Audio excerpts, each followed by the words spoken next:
رادیواکتیو، رادیواکتیو، رادیواکتیو. دوستان عزیز، شنوندگان رادیو اکتیو، سلام به همه شما. وقتتون بخیر. با یکی دیگه از برنامه‌های رادیو اکتیو همراه شما هستیم و امیدواریم که تا پایان با ما همراه باشید. من هم سلام عرض میکنم. حالتون چطوره؟ احوالتون چطوره؟ خوبید؟ خوشید؟ سلامتین؟ براین؟ آقا یه بار دیگه اومدیم خدمتتون تا ببینیم تو نظام جمهوری اسلامی که سگ میزنه و شغال میرقصه چه خبرایی هست. از سلاطین قبر و قیر و قر و قنبیل بگیم، یا از بازگشایی زود هنگام مدارس و مسخره بازی‌های روحانی بگیم، یا از رشد بی سابقه اقتصادی و علا برکت الله بگیم، یا از برق رایگان بگیم و مبادله بنزین با انبه و آناناس. خلاصه اخبار زیاده و فرصت ما هم کم. پس بی معطلی برو که بریم.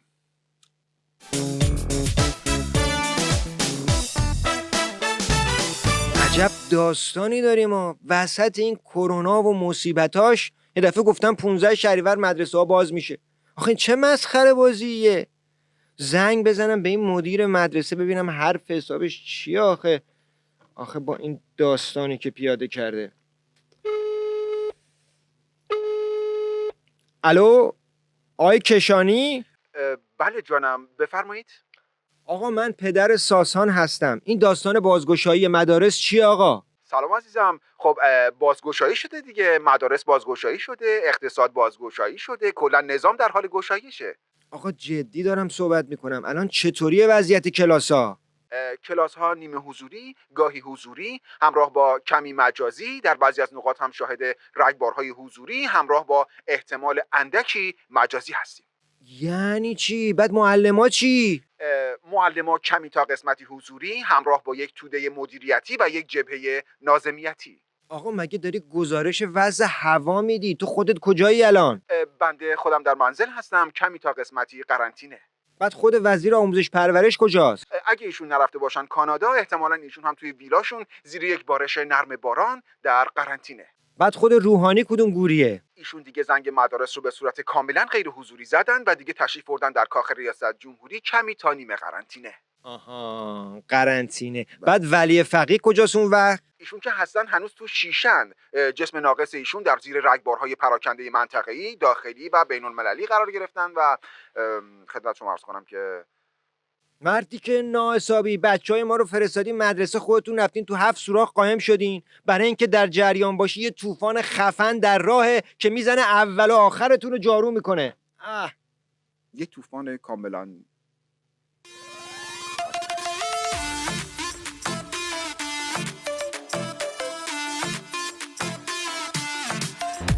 دیوونه و خل شدیم ما از این اوضاع، هرچی که ما کاشتیم تو نظام رفت به فنا.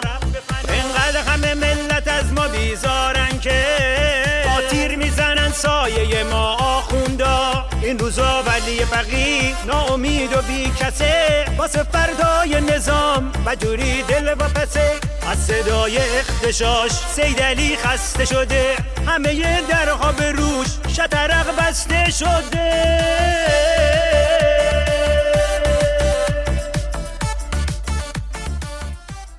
بینندگان عزیز، مطلع شدیم که سربازان گمنام ولایت بعد از تلاش‌های بسیار در یک عملیات پیچیده چند وجهی موفق شدند که سلطان قبر رو دستگیر کنند. این مفسد اقتصادی همکنون اینجاست و قصد داریم که گفتگوی کوتاهی با ایشون داشته باشیم. با سلام به بنیانگذار تجارت قبر، امام راحل و رکورددار اهل قبور، مقام عظمای ولایت، بنده سلطان قبر هستم. آقا شما بفرمایید که چرا بین این همه چیز چرا رفتی دنبال فروش قبر آخه؟ والا ما دیدیم کلا مملکت شده سلطان بازار، دست رو هر چیزی هم میذاشتیم میدیم قبلا سلطان داشته، از غیر و پوشک بگیر تا تعدیک و ترشک، کلا مملکت شده مملکت حریم سلطان. بعد دیدم تنها بیزنس آینده دار که هم دولت هم مقام عظما هم نظام جمهوری اسلامی ازش حمایت میکنه همین بیزنس قبره. از سیل و زلزله و کرونا بگیر تا قربونش برم خطای انسانی و جاده ها و گرونی و اینا. خب پس به این ترتیب که شما گیر افتادین الان میشه امیدوار بود که قبر ارزون میشه، درسته؟ بله، در راستای امید درمانی به هیچی که نمیشه دل بست. شما دلتو به همین قبر ارزون خوش کن. ولی داداش اینجوریام که میگی نیست. اون موقع هم که سلطان سکه رو گرفتن سکه زیر 3 میلیون بود. بعدش هم درسته اسم ما سلطان قبره، اما حقیقت ما کارهای تدارکاتیشو میکردیم. سلطان اصلی خود مقام عظما و سلطان اعدام رئیسی و سلطان کفن و دفن سپاه و اینان. در برابر این سلاطین ما دلقک دربار هم نیستیم. خب حالا چه پیامی برای سایر سلاطین دارین؟ والا در وضعیتی که قبر امام راحل تبدیل به WC عمومی شده و قبر مقام عظما هم دارن میکنن، پیام من به سلطان‌های لشکری و کشوری اینه که یه قبری توی کانادایی مانادایی جایی پیدا کنن به چپن توش که اوضاع خیلی سپنج و اختم پنگه چه پنگه. آره اوزی جون جر و جری، اوزی جون غیر کمری، تو با اون فیس زاگاریت چرا همچین کردی؟ ما رو دست به دامن روسیه و چین کردی.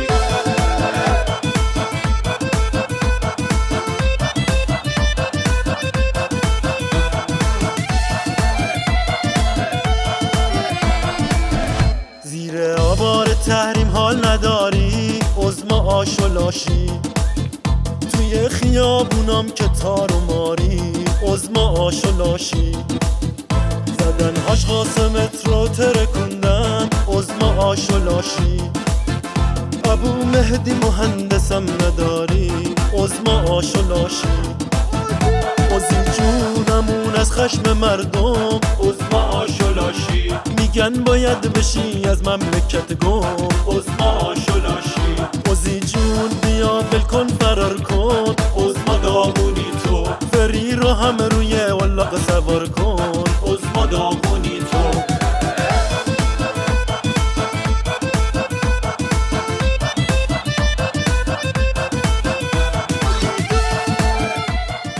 مهران وسط این وضعیت تحریما و کرونا و منطقه و چه میدونم مکانیزم ماشو اینا یوهویی مقام عظما سوزنشون گیر کرده رو مهد کودکا.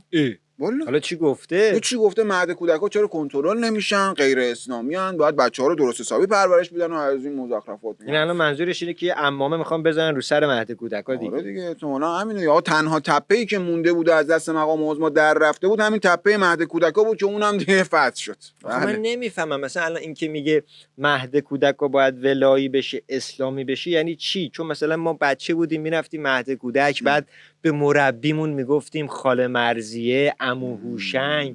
الان با این وضعیت چجوری میشه این داستان؟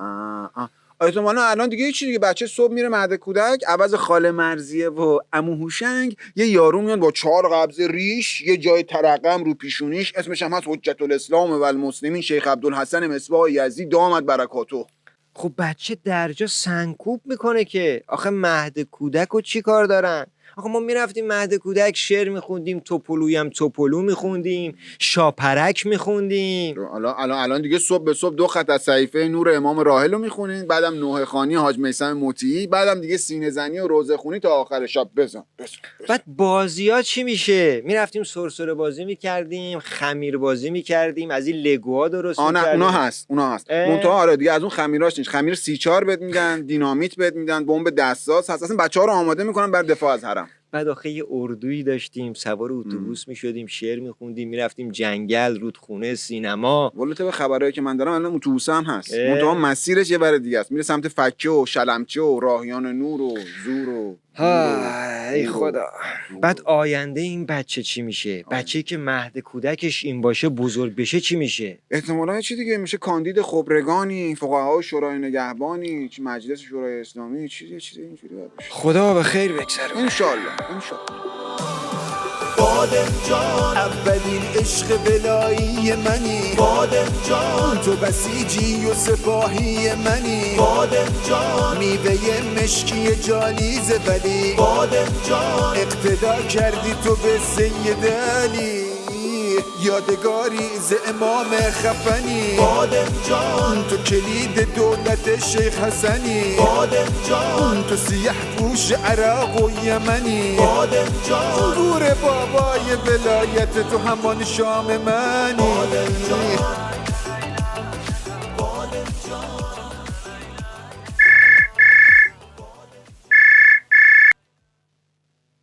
بله بفرمایین. الو سلام علیکم وزارت نیرو. بله جناب بفرمایین. آقا انا میخواستم ببینم این آقای روحانی گفتن که برق مجانی میشه، این چی شد آقا؟ چی شد نداره عزیزم، مجانی شده دیگه. که جانا این مجانی شده آقا؟ حرف شما میفرمایید آخه قبض برق ما آمده نوشته مبلغ مصرف 12,000 تومان، آبونمان 10,000 تومان، کمک به یمن 6,000 تومان، کمک به حزب الله 6,000 تومان، کمک به کشورهای منطقه 60,000 تومان، تا کمک به کشورهایی که یوهی ممکنه محتاج کمک بشن 6,000 تومان، مالیات بر ارزش افزوده 6,000 تومان، ذخیره جهت اختلاس ملی 6,000 تومان آقا. آقا جون شما این خبر رو تا تهش نخوندی. برق رایگان فقط برای 30 میلیون نفر از کم مصرف هاست اونم. آقا جان ما خب معجز به همون 30 میلیون نفر کم مصرف هستیم دیگه. نه منظورم روستایی هاست. ما تو روستا دمیان روستا زندگی میکنیم دیگه آقا.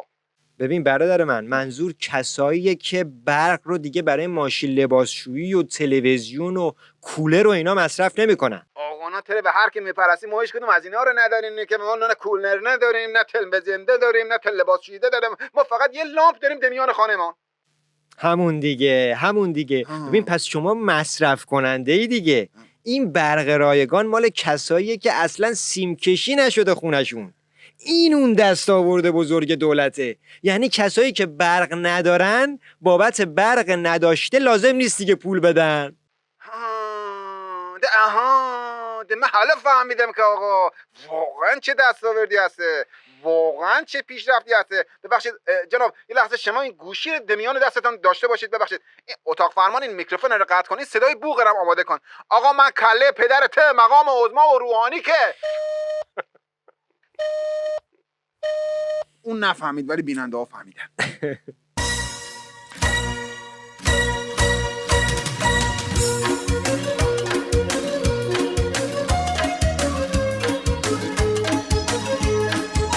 خیلی باید مراقب باشیم هممون، خیلی باید مراقب باشیم. اگر تو خوابت برد فقط این نیست که ما 1 سال عقب بیفتیم. سقوط هست.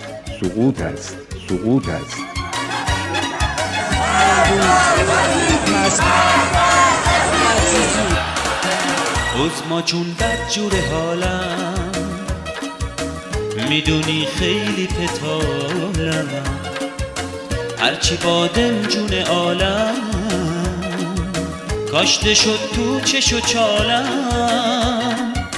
عظما جون دلم کبابه، ماموران ایرانستان همه فرار کرده توی تابه، نمیگی اما میبینم حالتم خیلی خرابه.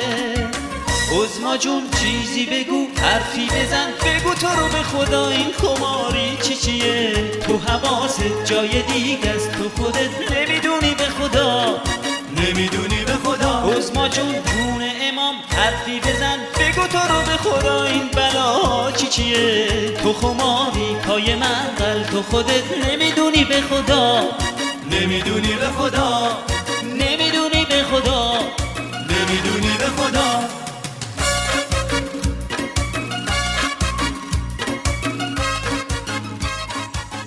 آقا میگن ریاضیدان‌های ایرانی بعد از 1 و 10 و 100 و اینا یه جایگاه عددی جدید کشف کردن به نام اختلاسگان که خب این از حد علم ما خارجه، فقط میدونیم که خیلی صفر داره. عجب دستاوردی واقعا، خیلی جدید بود، تا نشیدم. ولی تو صحبت تعداد صفر کردی من دیدم همچین بدم نیستا.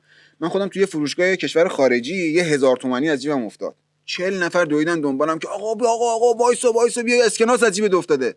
برگشتم ما خونسردی اینا که مجاوزه کردم، گفتم ممنون، زیاد مهم نیست. طرف احتمالاً شب میره تو دفتر خاطراتش می‌نویسه که ایرانی‌ها اینقدر ثروتمندن که وقتی یه اسکناس با 4 تا صفر از جیبشون میفته اصلا اهمیت نمیده. آره محسن این هزاریه مال تو نیست اینجا؟ مال منه. نگاه مال منه. آقا این مال منه. بله تا این محسن هزاری رو پیدا کنه من از خدمتتون مرخص میشم تا برنامه بعد. خدا نگهدار. 1000 تومانی. اوه. من میگم سرانه چرا عکس امام راهب میشه.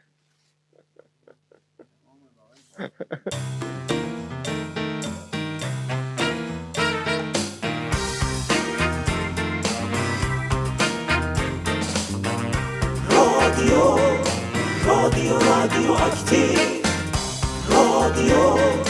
رادیو اکتیو، رادیو اکتیو.